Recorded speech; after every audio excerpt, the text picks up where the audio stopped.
دیکھیں ڈاکٹر اسرار رحمۃ اللہ علیہ بہت بڑے اسکالر تھے لیکن مفتی نہیں تھے۔ اب وہ یوٹیوب کی آمدن سے متعلق کسی نے مجھ سے سوال کیا کہ ڈاکٹر ذاکر نائک کہہ رہے ہیں حرام ہے۔ میری بھی ڈاکٹر ذاکر نائک سے ملاقات ہوئی اور بہت اچھی ملاقاتیں ہوئی، ان کے بیٹے سے بھی، ان سے بھی۔ میں نے یہ ٹاپک ڈاکٹر صاحب کے سامنے نہیں چھیڑا، وجہ اس کی یہ کہ وہ مفتی نہیں ہے، وہ خود بیانات میں کہہ چکے ہیں۔ تو جب مفتی نہیں ہے تو میں ان سے اس مسئلے پہ بحث کیوں کروں؟ میں بحث کروں گا، وہ بے شک قائل بھی ہو گئے کہ یوٹیوب کی آمدن جائز ہے یا اپنی رائے پہ رہے، تو اس کا نقصان یہ ہوگا کہ جو کام وہ کر رہے ہیں نا اس سے ان کی طبیعت ہٹے گی۔ ہم چاہتے ہیں کہ جس کام میں وہ مشغول ہیں تقابل ادیان، ان کو اسی کام کا رہنے دیا جائے، ان کو دوسری بحثوں میں نہ الجھایا جائے۔ میں جب چاہوں ڈاکٹر ذاکر نائک سے مل کے بہت سارے مسائل پہ ڈسکشن کر سکتا ہوں، مگر جان کر ہم نہیں کرتے ہیں، اور انشاءاللہ ان سے ہمارے اچھے تعلقات ہیں۔ وہ جب میں چاہوں گا مجھے ٹائم بھی دیں گے فل، لیکن میں ان کے ٹائم کو ویسٹ نہیں کرنا چاہتا مسائل میں۔ یار جو کام وہ کر رہے ہیں، مجھے لوگ کہتے ہیں آپ ان سے اس مسئلے پہ بحث کرو، میں نے کہا میں کیوں ان کو الجھاؤں دوسرے مسائل میں؟ یار جو کام وہ کر رہے ہیں وہ ان کا ٹاپک ہے نا۔ باقی ملک میں مفتیان کرام موجود ہیں، آپ کو کسی مسئلے میں کنفیوژن ہے تو آپ بڑے بڑے ادارے ہیں، دارالعلوم کرنگی ہے، بنوری ٹاؤن ہے، جامعۃ الرشید ہے، آپ ان لوگوں سے رابطہ کریں۔ حضرت ڈاکٹر ذاکر نائک صاحب جو ہے انہوں نے کتنی دفعہ اس بات کا اقرار کیا ہے، اعلان کیا ہے کہ بھئی علماء سے دین سیکھیں۔ میں نے بھی علماء سے سیکھا، بہت بار کہتے ہیں نا، ان کی تو ساری سپیچز ہی علماء کی، بہت ساری سپیچز میں علماء کی فضیلت بیان ہوئی ہے۔ تو جو جس کی فیلڈ ہو مسئلہ اسی سے پوچھنا چاہیے۔ تو ڈاکٹر اسرار احمد رحمۃ اللہ علیہ بھی اپنی اسپیچز میں 20 دفعہ یہ بات کہہ چکے ہیں کہ میں عالم مفتی نہیں ہوں، میں قرآن میں ایکسپرٹ ہوں۔ اس میں انہوں نے علماء کی تفسیریں ہی پڑھی ہیں، تو جو جس کی فیلڈ ہو اس سے وہ چیز سیکھیں۔ آگے انہوں نے کہہ دیا کہ یہ دعائے قنوت ثابت نہیں ہے یا وہ والی ثابت ہے، یہ ان کی ذاتی رائے ہے۔ انہوں نے اسلامک بینکنگ کو بھی کہہ دیا کہ وہ حرام ہے، یہ ان کی ذاتی رائے ہے۔ اصل میں اسلامک بینکنگ میں آپ مفتی تقی صاحب کو فالو کریں گے، جامعۃ الرشید نے بھی اس پہ بہت تحقیق کی ہے۔ ہمارا تو اسلامک بینک سے کوئی لینا 1 روپیہ بھی نہیں ملتا، تو میں اگر اسلامک بینک کو جائز کہہ رہا ہوں تو بھائی تحقیق کے بعد کہہ رہا ہوں، میرا تو اس میں کوئی 2 ٹکے کا فائدہ نہیں ہے۔ بلکہ میں جب اسلامک بینک میں، میزان بینک میں اکاؤنٹ کھولنے گیا تھا نا، ہم نے فتویٰ دیا کہ جائز ہے۔ جب میں اکاؤنٹ کھولنے گیا اس گلیے میں، انہوں نے کہا تو طالبان لگ رہا ہے، مجھے اکاؤنٹ ہی نہیں کھولا ہوں۔ بہت پرانی بات ہے، اکاؤنٹ ہی نہیں کھولا، اور میرے خلاف لوگوں کے کلپس آ رہے تھے، اصل میں ان کو بینکوں سے پیسہ ملتا ہے نا، اس لیے انہوں نے میزان بینک کو جائز کر دیا، حالانکہ ہمیں اکاؤنٹ نہیں کھولنے دے رہے تھے وہ۔ تو پاکستانی قوم میں پروپیگنڈا بہت ہے۔ ڈاکٹر صاحب ابھی آئے نا، ڈاکٹر ذاکر نائک صاحب، مجھے ڈر یہ لگ رہا تھا کہ پاکستانی قوم کے ہتھے نہ چڑھ جائیں یہ بیچارے، ان کی اردو زیادہ ایکسپرٹ نہیں ہے، تو وہ کچھ بھی لفظ انہوں نے بولا، پاکستانی قوم نے جو ان کی گت بنانی ہے، تو بھائی تھوڑا ظرف کیا کر لو، بڑا کر لو۔ تو ڈاکٹر اسرار کا جو فیلڈ تھی، اس فیلڈ میں ان سے لوگوں نے بہت کچھ سیکھا ہے۔ انہوں نے قرآن کے ان موضوعات کو ہائی لائٹ کیا ہے جو دب گئے تھے، ان ٹاپک کو انہوں نے ہائی لائٹ کیا، پھر تنظیم اسلامی بنائی، اپنا پورا ایک نیٹ ورک بچھایا، بہت سے لوگ اس کے ذریعے قرآن سے، اس تنظیم کے ذریعے قرآن سے جڑے ہیں۔ لیکن ان کی جو فقہی مسائل میں ان کی رائے ہو، چاہے وہ رفع الیدین کا مسئلہ ہو، تو بھائی رفع الیدین میں تو امام ابو حنیفہ کی رائے ڈاکٹر اسرار کی رائے سے زیادہ مضبوط ہے۔ امام شافعی کی رائے میں رفع الیدین کرنا تھا، امام حنیفہ کی رائے میں رفع الیدین نہیں کرنا، دونوں کا مقصد قرآن و حدیث کی تحقیق ہے۔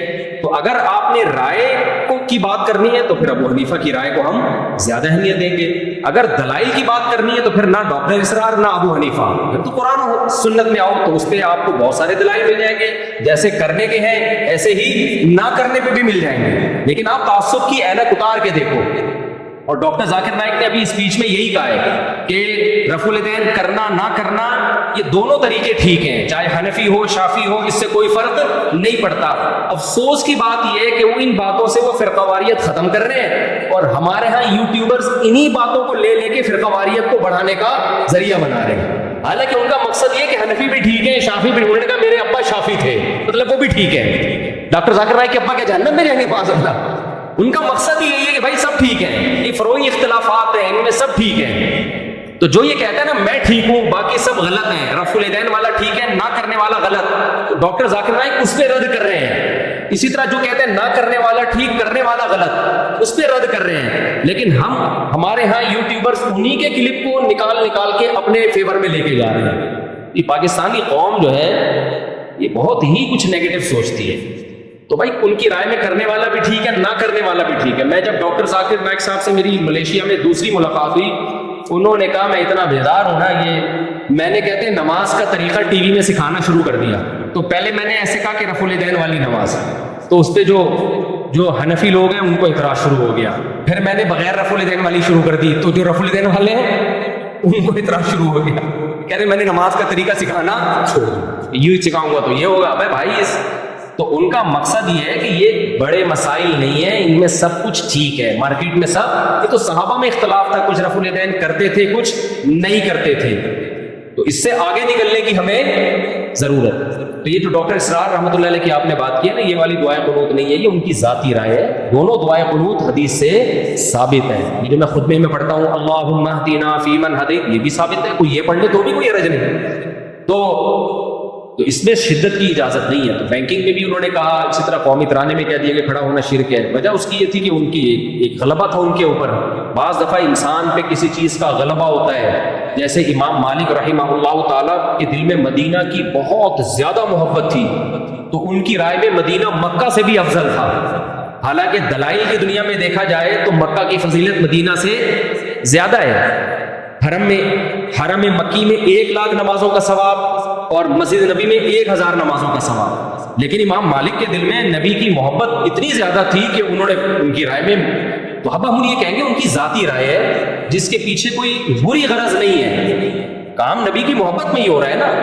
تو لیکن جو جمہور کی رائے تھی وہ فالو ہم اسی رائے کو کریں گے. تو اس لیے مسائل کے بارے میں ایک اصول بنا لیں، مفتیان کرام سے پوچھیں، تو یہ کنفیوژن کبھی پیدا نہیں ہوگی. چلو میرے بھائی وہ کچھ پوچھ رہے، پہلے وہ ہاتھ پکڑ کر ارشاد. جی چل ہاں، والد صاحب کی عمر بہت زیادہ ہو گئی ہے اور زندگی میں انہوں نے کبھی نماز نہیں چھوڑی، تو اب اگر ان کو دماغ میں ہوش ہی نہیں ہے تو پھر نماز قضا کرنے کا ان کو نہ گناہ ہوگا نہ وہ نماز ان کے ذمے ہوگی. صحیح ہے، تو جب ذمے ہی نہیں ہے تو پھر فدیہ بھی نہیں ہے. لیکن اگر وہ ہوش میں ہے تو پھر نماز ان پر لازم ہے. تو ان کو بتا دیں جس طرح سے پاسبل ہو، بیمار آدمی کی نماز کا کیا طریقہ ہے.